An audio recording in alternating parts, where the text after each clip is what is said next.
Hi, I'm Ash, and this video, whilst being a bit of a mini review of the Duotone Skybrid, also asks the question, what works better in light wind? Is it a sub 6 foot board with some hull design changes, or is it a dedicated but longer and thinner light wind board? I'm going to do a mini review of the Skybrid, which is sub 6 foot, 5 foot 8 in this instance, a narrower style board at 22 inches, and compare it to my Swift foiling 6 foot 6 inch by 19 inch 92 litre board. By comparison, the Skybrid is only 85 litres, so it's some 7 litres less. So let's take a look over the Skybrid and highlight some design elements. Let me start by saying that Duotone themselves do not say that this board is better than a dedicated light wind board, and if anything, this board is aimed at being a one board quiver. In other words, it's designed to be all things, filling the boots of a shorter board for wave riding or jumping, and a longer light wind or downwind style board for getting up in light winds.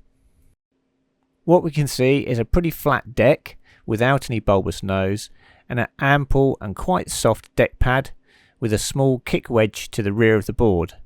The nose is not overly pointed and just narrows before squaring off.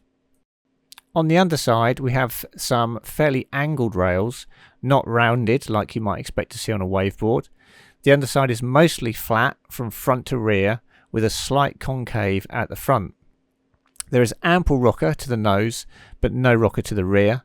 Instead we see a flat hull that then has cutouts to the rear that form a kind of pintail. This is something we have seen in the past in windsurf designs, and it was done to promote early planing. The rails lose their 45-degree angle towards the rear and become more squared off.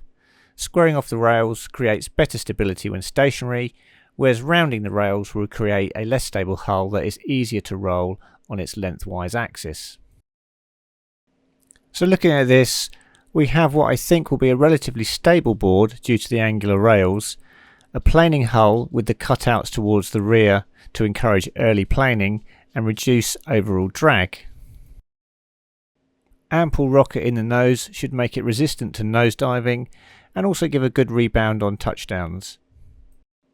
The board itself is quite thick due to reducing the width to 22 inches but not increasing overall length massively, so the volume has to go somewhere, and that ends up being the thickness of the board. Board thickness will mute the feel of the foil a little. So enough talking about it, let's get it on the water and see what it does.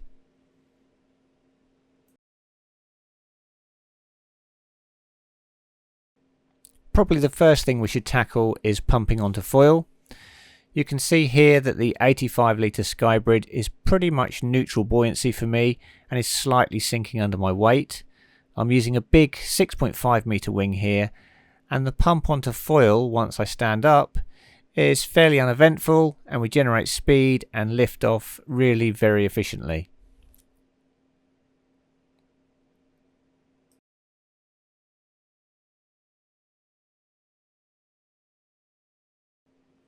In this next clip, I'm in the same winds but on my 5 metre.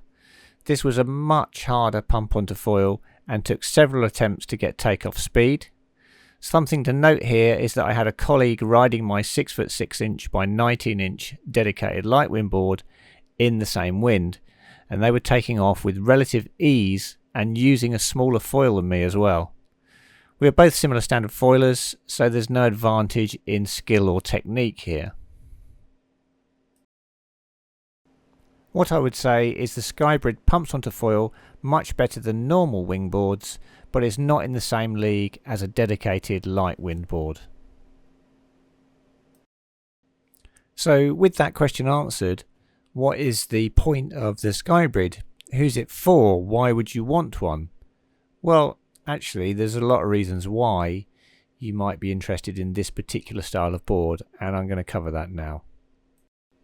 If you always foil in very light winds, then a dedicated light wind board may be all you need. Similarly, if it's always blowing force 6 at your local spot, then you probably only need a short board. For most of us, we get a mixture of light, moderate and strong winds. We might want a light wind board for light days and a short board for windy days, and that is certainly my preference. I have two boards and I sail one up to 17 knots, and then from 17 knots and up I sail the other one. But not everyone can afford to run two boards, and this is where the Skybrid fits. Whilst it isn't as efficient or easy to get onto foil as a dedicated light wind board, it's definitely better than a standard and much wider wingfoil board that we've seen up until recently. Equally, whilst it isn't as short as a shortboard, due to the forward position of the mast track, you stand very centrally on the board. This makes it seem smaller than it is, as much of the board is behind you rather than in front of you. It will of course be heavier and more unwieldy in jumps, and it will not be as nimble or carvy as a shorter board on waves. But it will work on larger waves, and it will work in light winds, and whilst it may not be the pinnacle of design for each of these spectrums, it will make a good attempt at both. In reality, it is a compromise, a one-board quiver, something that is a jack of all trades that will help you get up on light days but still cope with much stronger days. The Skybrid itself sails really nicely, and I did really like the board. It's not the lightest board in the world, but it's also not the heaviest. It's very pitch stable, it serves swell nicely, it pumps adequately, and has a good degree of stability to stand on while slogging off the foil. It also has some degree of directionality due to its slightly longer length, although not as much as a longer board, for slogging back to the beach if the wind drops. Touchdowns are handled in a proficient and predictable manner, and it is overall a well-mannered board with very few drawbacks. I do think Duotone have done a very good colour scheme for this board, and overall it has the look and feel of a quality product. Overall, if I was in the market for a one board does it all product, then the Skybrid is a very good entry in that market and well worth considering. My only complaint being that it is a very pricey board, and there are other more price competitive products in this marketplace. That said, Duotone boards generally hold their resale value well and are a very well known brand, which makes second-hand sales and residuals better than some other brands. The price for the model shown here on test is £1,799. So, let's get some bullet points down with some pros and cons and some overall summary data about who this board is for. Okay, so let's go over some pros and cons. Pros are that it's stable off the foil, so when you're stood on this board initially to get going, there's a good degree of stability. It's not a particularly rolly board, even though it's quite narrow. It's very predictable in touchdowns and bounces up really nicely and with no surprises. It's very pitch stable when you're riding at speed, so it's actually an easy board to carry speed with and to drive hard. It's better in light wind than a regular board, but as I've said, it's not as good in light wind as a dedicated light wind board. It has a very comfortable deck pad. It's a good thickness to it. It's very comfortable on the knees.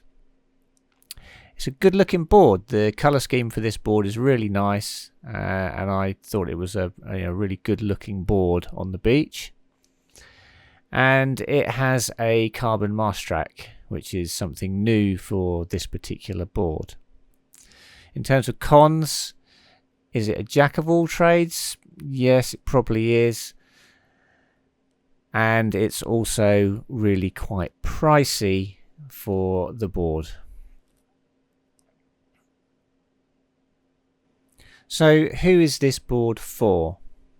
Well, it's stable enough for a beginner, but only in the larger sizes, I would say. So the 100-litre board, that would be a board that I wouldn't have too many issues recommending to a beginner. Riders who only want one board for both strong and light winds, and of course are prepared to accept some compromises in doing that, and it's suitable for intermediates and experts and virtually all wing disciplines, but of course with some compromises.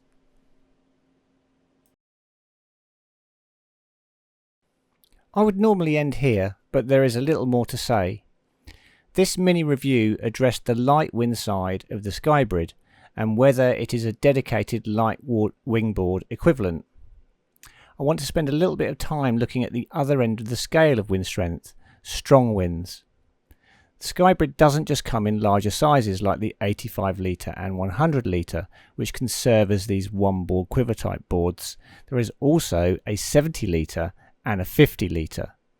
The 70 litre is 5'6" by 21 inches and the 55 litre is 5'4" by 20 inches. From my own testing of boards of these dimensions, it is clear they are both easier to get on than the shorter, slightly wider equivalents of the same volume. They are also much easier to get onto foil.